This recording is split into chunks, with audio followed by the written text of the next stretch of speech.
Listos para empezar nuestra segunda entrevista. Parece ser que Gustavo tuvo algún problema. Corte de energía. A veces si no es el corte de energía, es el corte del internet. Pero cada que nos dejan sin la energía, la planilla llega igualita. Es como cuando se nos va el internet un día, la planilla llega igualita. Siguen cobrando lo mismo. Y a veces hasta con sorpresa. Bien, vamos a saludar al antropólogo Santiago Pérez, con quien vamos a conversar los próximos minutos.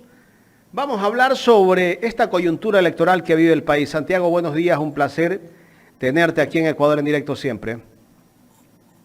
Buenos días, Jaime. Mucho gusto también. Un gran saludo para Ecuador en directo. Se acortan los tiempos, Santiago. Estamos a un mes de la elección. ¿Cómo analizar el proceso que se lleva adelante aquí en nuestro país? ¿Quiénes son los que van repuntando y quiénes van segundo? Hay una pelea entre el segundo y el tercero, ¿no? Al parecer. Sí, probablemente, y me parece que podrían ser más peleas intermedias que están por ahí en la papeleta. Nosotros como Clima Social no hemos hecho una encuesta nacional, lamentablemente todavía, que nos permita publicar. Hemos estado envueltos en temas de clientes privados, trabajando a nivel local también. Entonces, por eso es que me parecía solamente lo único que puedo hacer desde un plano personal es opinar un poco sobre la metodología y los resultados de las encuestas que se han publicado hasta ahora, que son públicas, que son de dominio público, que están expuestas y que cada una tiene una metodología diferente y que eso de alguna manera explica esas diferencias que vemos entre unas u otras encuestas, pero también algunos patrones comunes, algunas similitudes. Se podría decir que unos grandes elementos generales que se puede llegar a la conclusión. En primer lugar, para Luisa González, eso es claramente lo que dicen todas las encuestas y me parece que esto responde a articulación fuerte de una base leal de votación de la Revolución Ciudadana y también esto que no es nada desechable, más bien todo lo contrario, el apoyo de gobiernos locales, porque acordémonos que Revolución Ciudadana ganó prefecturas de Guayas, Pichincha, Manabí, Azuay, alcaldías de Quito, de Guayaquil, de Santo Domingo, también donde obtuvo también la prefectura, el Oro Alcaldía. Entonces tuvo un sinnúmero de resultados locales que pueden ser decisivos en este momento para consolidar esa votación dura e ir un poco más allá y tal vez con eso lograr el triunfo en una sola vuelta. Por eso me parece que, dadas todas estas circunstancias, es importante mencionar que el triunfo en una sola vuelta es posible en términos teóricos, matemáticos. Nadie puede adivinar el futuro. ¿Tú lo ves posible que Luisa gane en primera vuelta? Existe una posibilidad. Me parece que claramente tienen esa posibilidad gracias a estos elementos de fortaleza, ¿no? Creo que me parece que en términos generales un gran déficit o dos grandes bolsas de votación que están dejando de lado muchas candidaturas es de un elector apático, desinteresado, lejano a la política, desinformado, que si pudiera no votar, no votaría, y también al de la juventud. Entonces yo diría que estos son los grandes orámenes, me parece, que podrían impedir que Luisa González triunfe en una sola vuelta. Y creo que también las encuestas mencionan con sus diferencias, en sacando un promedio, que hay una competencia por el segundo lugar entre Otto Sonnenfelsner y Yacu Pérez. Unas encuestas le ponen más a Otto, otras le ponen más a Yacu. Creo que tiene que ver un poco con la configuración de la votación de cada uno. Creo que Otto tiene una votación más urbana, de una cierta clase media podría ser también, principalmente de las dos grandes ciudades, Quito y Guayaquil, y probablemente ese desequilibrio en la muestra hace que se lo vea más fuerte unas veces en algunas encuestas a Otto, y si es que la encuesta va a segmentos más populares, o por ejemplo tiene cobertura también en otras regiones del Ecuador, que es donde Yacu tiene más fuerza, ahí podría ser que tenga esa inclinación de votación mayor Yacu, porque me parece que el voto de Yacu está conformado principalmente por un componente popular y se podría decir también regionalmente hablando de un poco de fuera de las periferias, ¿no? No tiene una gran votación ni en Quito ni en Guayaquil, pero en otros lugares sí la puede tener. ¿Podemos hablar de porcentaje de esos que se disputan el segundo lugar? Sí, a ver, y también me parece que es importante mencionar justamente el promedio de las encuestas nos da que están ambos en aproximadamente un 11%, pero todavía con aproximadamente un 20% de voto por repartirse, digamos, ¿no? Que son personas que están indecisas, que van a tomar una decisión. Entonces me parece que todavía, si es que hacemos un parangón entre la votación obtenida por Guillermo Lasso y la intención de voto por Otto Sonnenholzner actualmente, 21 y 23 respectivamente, y lo mismo la votación obtenida por Yaku en el 21 y ahora cuánto tienen las encuestas, vemos que ambos tienen por crecer, porque tienen un electorado, un nicho electoral a donde todavía pueden crecer, a menos que digamos, ya se manifieste de una diferente manera, pero no creo que tan diferente el nicho de votación de Otto Sonnenholzner al nicho de votación que fue de Guillermo Lasso, sin decir que sean lacistas, pero sí esas personas que votaron por Guillermo Lasso en la primera vuelta de 2021, que fueron casi un 19.7%, se van a manifestar en una gran mayoría votando por una candidatura del perfil de Otto Sonnenholzner, me parece. Porque el anticorreísmo duro está directamente vinculado con Villavicencio. Y eso es como una nueva realidad, ¿no? No creo que podemos pensar que la votación de Guillermo Lasso migró un poco a Otto y a Villavicencio. ¿Se ha dividido?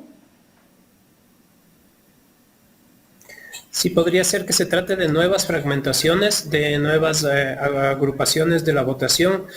Pero me parece que en términos globales se puede decir que existe una votación urbana de clase media que está muy inclinada a votar por perfiles como fue el de Guillermo Lasso en el año 2021, en donde obtuvo una alta votación tanto en Quito como en Guayaquil, Guillermo Lasso, y en el resto del país su votación fue deplorable, ¿no? Entonces, eso es un poco lo que vemos también que está ocurriendo ahora, de acuerdo con las encuestas, con la probable votación de Otto Sonnenholzner.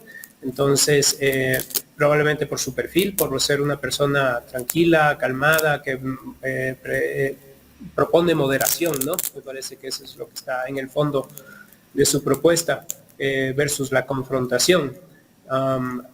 Entonces, ese sería como su fortaleza, pero al mismo tiempo también su debilidad en el sentido de que ese es un grupo que viene muy golpeado, ¿no? Y también por la presencia de Fernando de Villavicencio, que encarna, digamos, lo peor del anticorreísmo, ¿no? O lo más fuerte, para no calificarlo así, ¿no? Pero de alguna manera ellos tienen cierta resistencia. El caso de Otto, porque Otto, recordemos que fue vicepresidente de Moreno, y de alguna manera la gente lo vincula con Moreno, lo vincula incluso con Lasso. Hoy nosotros poníamos un video que ha hecho la gente en las redes sociales, donde ponen las propuestas que hace Guillermo Lasso y las propuestas que hace Otto Sonnenholzner. Y hay cosas que casi como que son similares, y eso de alguna manera le puede afectar al candidato, ¿o no? Sí, es muy probable que sí, que algo de eso puede haber. Sin embargo, de todas maneras, yo diría que la diferencia, al menos que se ve tan estrecha entre segundo y tercer lugar, me parece que nos hablan de la necesidad que van a tener estos candidatos de ser muy precisos y muy exactos a la hora de planificar su estrategia electoral, ¿no? En el caso de Yaku, yo veo que es una estrategia que justo le apuesta a la no estrategia, ¿no? Es medio anarquista, medio, no sé, New Age o algo así. Entonces, pero creo que esa es una manera de comunicar y es una manera de contactarse también, pero no se ve que haya una estrategia delimitada de una manera territorial, con una estructuración de mensajes técnicamente elaborados, ni nada por el estilo, ¿no? La campaña de Yaku es como el agua mismo. La de Villavicencio se nota que tiene una estrategia absolutamente delimitada y también cuenta con sus propios recursos, igual que la de Jan Topic. Y me parece que hasta ahí estamos hablando de este pelotón de adelante, ¿no es cierto? Luisa, Otto, Yaku, Villavicencio, Topic, tal vez. Sobre Topic se ven muchas diferencias en las encuestas y me parece que se debe exactamente a la diferencia muestral que presentan unas y otras encuestas, en las que en algunos casos hacen unos operativos de campo que pueden estar demasiado concentrados en las ciertas zonas urbanas del país, y eso es lo que le podría dar una presencia mayor a Topic. Entonces, salvo todas estas diferencias metodológicas y todo eso, es que tenemos a 4 nombres, Yaku, Otto, Topic y Villavicencio, en un rango de posibilidades de alcanzar una segunda vuelta, dependiendo de lo que pase y cómo se distribuyan los indecisos en estos últimos días ya prácticamente de la campaña, ¿no? ¿Por qué se estanca la candidatura de Villavicencio? Porque Villavicencio, pues, cuando anunció ser candidato a la presidencia, de alguna manera hubo una reacción de la gente. Veíamos que podría ser el candidato segundo, pero ya ahora no lo podemos ni ubicar tercero siquiera, sino cuarto. ¿Por qué? Sí, me parece que en el fondo yo quisiera responder en sentido general, global, es que me parece que su propuesta no construye, como dice su propio eslogan o nombre de organización. Es una propuesta de destrucción, porque siempre el discurso y el mensaje de Fernando Villavicencio es un discurso confrontador, de que viene a acabar con los corruptos y todo eso, ¿no? Entonces, él está asociado a un tema negativo, que es la corrupción. Fíjense en esta paradoja tan interesante, ¿no? En las encuestas uno puede ver que siempre el personaje que tiene la mayor relación de desfavorable sobre favorable es Fernando Villavicencio. Es decir, más personas opinan mal de Fernando Villavicencio que las que opinan bien. Él tiene su votación entre las personas que genera simpatía, pero también tiene tan alto rechazo que no puede crecer mucho más allá que eso. Y eso es el resultado del haberse asociado a un tema negativo, aun cuando esté tratando de ubicarse en la orilla opuesta de ese tema. Y es algo parecido a lo que ocurre con Jan Topic. También el segundo personaje que tiene más negativos en todas las encuestas es Jan Topic.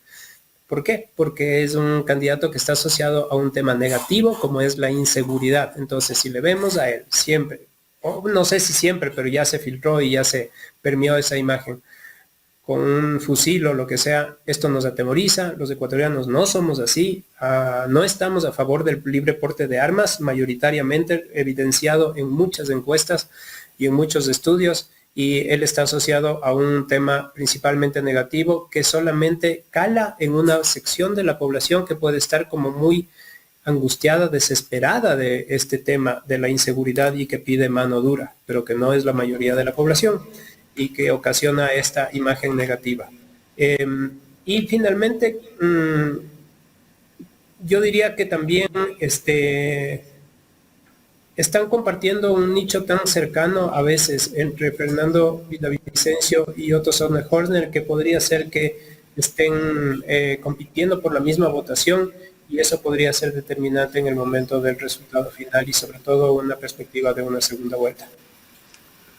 Claro, lo que tú analizabas en este momento, que tanto Jan Topic como Villavicencio solo apuntan a una situación del tema de inseguridad.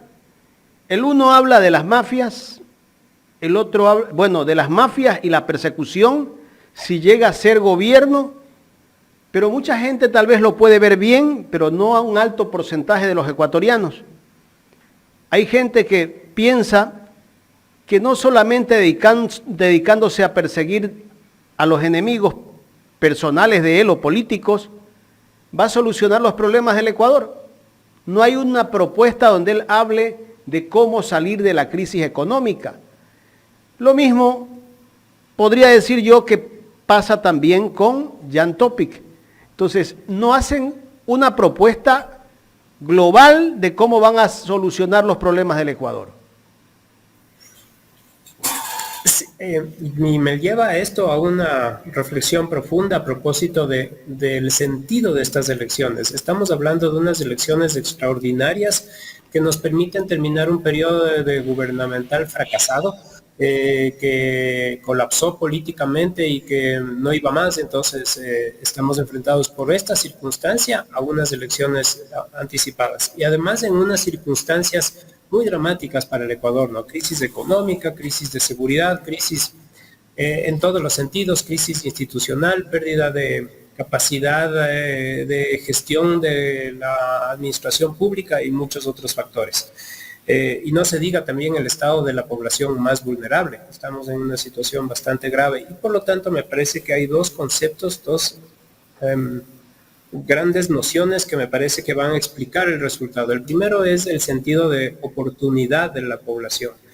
Va a buscar al candidato o candidata que sea la persona más adecuada para enfrentar al Ecuador en las actuales circunstancias, para liderar al Ecuador en las actuales circunstancias, porque propone algo creíble y que es realizable. Y me parece que el segundo factor es el liderazgo.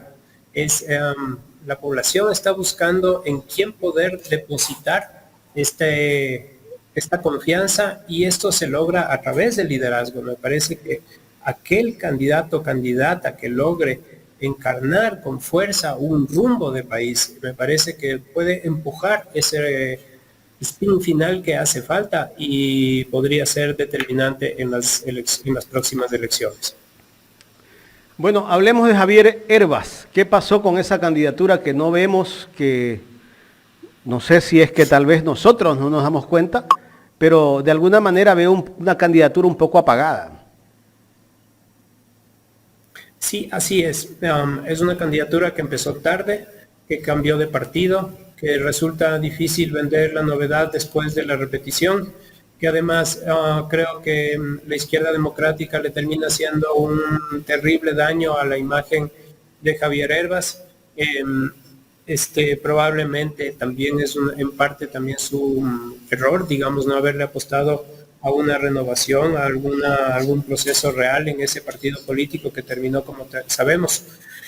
Entonces me parece que eso ha ocasionado que su candidatura no arranque todavía. Me parece que hay poco tiempo en adelante para que Javier Hervas pudiera levantar, pero sin embargo, si volvemos solamente sobre la suposición de su votación del año 2021, podría alcanzar hasta un 15 o un 16% de acuerdo a lo que obtuvo esa vez, pero eso solamente será si repite y si es que logra concitar este apoyo de este segmento denominado la juventud, que fue quien le apoyó. Correcto. El siguiente, Daniel Noboa, que también salió como candidato de última hora. Si bien es cierto, estuvo en la asamblea, no se notó mucho su trabajo desde la asamblea. Y yo diría que a veces hasta haber votado con el gobierno en ciertos proyectos de ley, eso también pudo tener algo negativo para su candidatura a la presidencia de la República. Sí, me parece que está siguiendo las instrucciones del manual, digamos, ¿no? Está construyendo una imagen, está dándose a conocer. Muy probablemente tienen claro que no tienen posibilidades de ganar, pero mientras mejor le vaya, mejor será su posicionamiento en el futuro. Algunas encuestas lo ubican cerca del 5%, ¿no? Me parece, y que podría ser un poco más en el momento en el que ya se reparten todos los votos, incluyendo todos los indecisos. Podría alcanzar algo más que eso y eso sería un resultado de todas maneras extraordinario si se le mira ya en una cantidad de votos, ¿no? Y probablemente con posibilidad de empujar en una, tal vez dos provincias, tal vez, un bloque o un grupo de asambleístas, o tal vez hasta más, no lo sé, no conozco esa realidad al detalle. Entonces, sí, probablemente mi única observación sería que al igual que ojalá no sea como su padre, por decir, ¿no? Que se convirtió en el capricho de un niño millonario que quiso comprar la presidencia, porque esa no es la manera de llegar. Se requiere un proceso social y político. Y estas aventuras de comprarse una presidencia solamente con recursos no tienen un destino favorable, ¿no? Pero eso hay que ver todavía en el camino. Es un hombre joven, veamos cómo va planteando su carrera y su trayectoria. Santiago, vamos con la última candidatura, la de Bolívar Armijos. Creo que este es en realidad se ubica en último dentro de las posibilidades. Sí, así es. Y tiene muy pocas posibilidades y tal vez yo mencionaría, porque no se nos escape, que cómo va a influenciar el tema de la presidencia con respecto al bloque de asambleístas, ¿no? Porque así como tenemos 8 candidatos a la presidencia, tenemos 10 listas de asambleístas. Y me parece que se van a distribuir de una manera diferente con respecto a lo que se ha repartido, como se repartió la vez pasada, porque fue la primera vez que tuvimos este método de los divisores impares, que hace que sea muy difícil que una organización política pueda colocar más de un asambleísta en una provincia o en una circunscripción. Y por lo tanto, solamente con unos resultados súper contundentes podríamos estar hablando de que la Revolución Ciudadana puede estar obteniendo una mayoría en la Asamblea, ¿no? Es decir, que requiere, para tener una idea, que la lista más votada tenga el triple de votación que la cuarta lista más votada para que le quite ese escaño en el caso de que se eligen 4 asambleístas en una circunscripción. Y esto solamente me parece que ocurriría en la eventualidad de que Luisa González gane en una sola vuelta, y me parece que si es que eso llega a pasar, me parece que la balanza se va a inclinar fuertemente en el conteo y en la distribución de los asambleístas. Caso contrario, si tenemos una asamblea más distribuida, me parece que van a tener fuerza todas las listas de los candidatos presidenciales.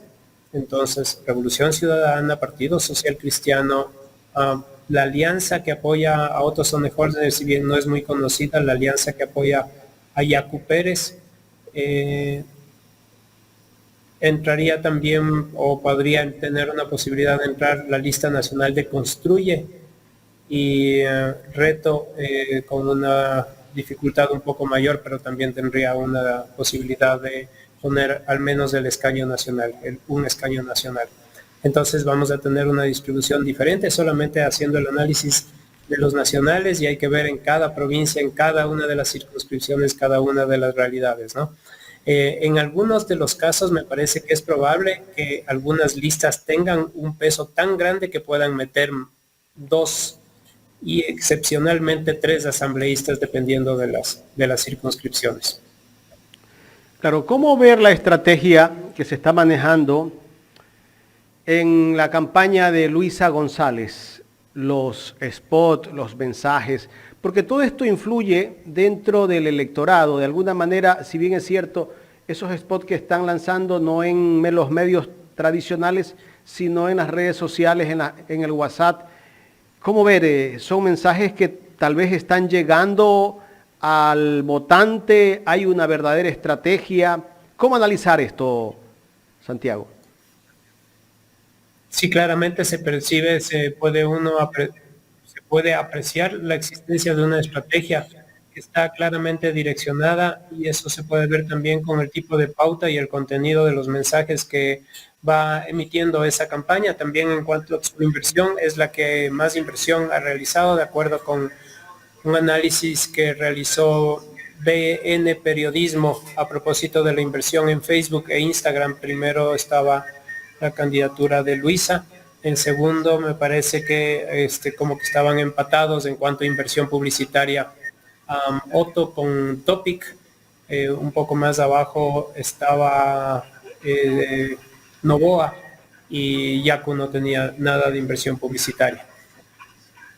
Correcto. Entonces, lo que vemos es que es una candidatura que tiene una infraestructura importante, que tiene una capacidad de llegada, que tiene además una estructura territorial muy importante. Y creo que esa es una ventaja que se le puede equiparar a ninguna de con ninguna de las otras organizaciones. Por eso es, y probablemente es un argumento más que nos permita decir que al tener tantas ventajas estratégicas, la candidatura de la Revolución Ciudadana tiene la posibilidad de tener un resultado muy fuerte, muy contundente, pero también es posible que exista un voto oculto que no se va a manifestar, que no necesariamente es correísta. Tampoco anticorreísta, pero no necesariamente correísta. Te cuento que hace una semana yo estaba en un sitio de Guayaquil. De repente llegó alguien a una tienda y esa persona pregunta y le dice a la dueña de la tienda, le pregunta, ¿por quién vas a votar? Esa persona dice, todavía no sé. Y llegan dos chicas estudiantes universitarias, le preguntan, ¿por quién va a votar? Le dice, no sé. No sabían por quién iban a votar, pero de repente llega alguien que les dice, ¿qué pasó durante 10 años que gobernó Correa? ¿Cómo estaba el país? Y esa persona le dice, bueno, las cosas estaban mejor, eran más seguras. Y resulta, como entraron en confianza con este ciudadano que estaba en esa tienda, las tres terminaron diciendo que iban a votar por la Revolución Ciudadana. Yo sí creo que hay un voto oculto, porque hay gente que teme que al momento que le pregunten algo, le digan o la insulten, porque eso puede pasar también, ¿no? Puede ser que hay un voto oculto y ese voto sea bastante alto, Santiago. Le comento, Jaime, que de algunas conversaciones que he tenido con amigos que han estado involucrados en trabajos territoriales y todo eso, me dicen que al menos en algunos sectores, como por ejemplo aquí en Quito, se nota un ambiente un poco diferente en ese sentido, ¿no? El sentimiento de animadversión era muy grande en algunos momentos, en algunos determinados segmentos. Acordémonos que en la elección del año 2018, en la consulta popular que convocó Lenín Moreno, había un sentimiento anticorreísta muy fuerte, ¿no? Y eso se manifestaba con mucha claridad en algunos espacios, como por ejemplo en Quito, y en la Sierra Centro, y en la Sierra Sur, y Amazonía también. Y los resultados electorales fueron así en ese momento, ¿no? Esto puede haber cambiado porque así funcionan un poco las sociedades. A veces existe como una idea de animadversión hacia cierto grupo, sobre antipatía hacia cierto grupo, porque inclusive la comunicación tiene mucho que ver en eso, los medios de comunicación, el haber construido un malo, y ese malo que construyeron, entre otros los medios de comunicación, esa idea se ha ido un poco derrumbando, se ha ido disolviendo de la sociedad. Entonces, bueno, eso me parece que primero habla de una gran fortaleza, nuevamente hablando de la organización de la Revolución Ciudadana, que puede tener un resultado también muy importante en Quito. Y dependiendo de eso, porque me parece que Quito puede ser un factor crucial, podría ser que eso sería el aporte que necesita esa organización para lograr el triunfo, la meta, el resultado electoral que aspiran. Finalmente, un ejemplo de lo que se vivió en Guayaquil en las elecciones seccionales, casi que la mayoría de las encuestadoras daban como ganadora a Cynthia Viteri. Algunas ponían a Aquiles Álvarez hasta con el 25% y Cynthia Viteri pasaba del 40%. Resulta que el rato de la elección todo se les viró. Mucha gente no se esperaba ese resultado y al final se dio. Y ahora, acá en Guayaquil, de alguna manera, yo creo que Aquiles está haciendo un gran trabajo, porque se ve en Guayaquil la cantidad de obras que se están realizando, obras inconclusas que las están avanzando y que está haciendo un buen trabajo, y eso de alguna manera va a fortalecer, yo creería, la campaña de la Revolución Ciudadana. Aquiles tiene una enorme ventaja de ser el alcalde de una ciudad enorme y de además tener un aparato, digamos, ¿no? Municipal que se ha constituido a lo largo de los años, han sido décadas de construcción institucional del municipio de Guayaquil, que tiene actualmente programas sociales, tiene obras públicas, administra los servicios básicos, tiene muchísimas competencias, etcétera, ¿no? Entonces es un pequeño gobierno autónomo, como dice su denominación constitucional. Entonces me parece que que eso opere políticamente puede ser un factor también importantísimo, ¿no? Me parece que también, de todas maneras, estos dos elementos fuerza creo que van a actuar, pero sobre todo como un tema de imagen, es decir, la presencia de dos nuevos alcaldes, porque digamos que son los más sobresalientes, ¿no? Quito y Guayaquil, de la Revolución Ciudadana, también dependerá en cierta medida de su desempeño en cada una de sus localidades. Y me anticipo, a pesar de que vamos a tener información dentro de poco, me anticipo para percibir que en el caso de Quito la calificación del alcalde es positiva, y está demostrado también, en cambio, que en Guayaquil la calificación del alcalde de Guayaquil es muy positiva. Entonces pueden ser dos puntales en términos de imagen. No se trata de que vayan a hacer campaña ni que hagan publicidad a favor de la Revolución Ciudadana, pero habla bien de esa organización tener a dos alcaldes que tengan un buen desempeño. Y esto va también para prefecturas y el resto de las alcaldías. Lo mismo pasa en Quito, con Pavel. Sí, son, yo diría, municipios de naturaleza distinta que tienen inclusive unas estructuras y unas dimensiones institucionales diferentes. Me parece que Pavel está enfrentado a un conjunto de problemáticas diferentes a las que se enfrenta Aquiles, ¿no? Entonces, en este momento diría que ha sorteado bien hasta ahora las primeras semanas, pero tiene una gran prueba que es el tema del metro, que viene más adelante. Digamos, Abel Muñoz muy inteligentemente, no es que se haya tratado de aprovechar, ni mucho menos, pero postergó para el mes de diciembre la inauguración del metro para hasta estar seguro que va a funcionar. Si no, eso hubiera sido una catástrofe, hubiera sido un caos y hubiera sido un gran punto en contra. Y por lo tanto, sí vemos que tiene esa prueba de fuego, pero que está más adelante. Mientras tanto, el alcalde de Quito puede trabajar mucho más en temas de planificación, de implementación de las políticas que quiere impulsar, de su enfoque social, etcétera, ¿no? Santiago, quiero agradecerte por haber aceptado conversar con nosotros aquí en Ecuador en directo. Muchísimas gracias, Jaime. Un cordial saludo. Santiago Pérez, director de la encuestadora Clima Social en Los Especialistas.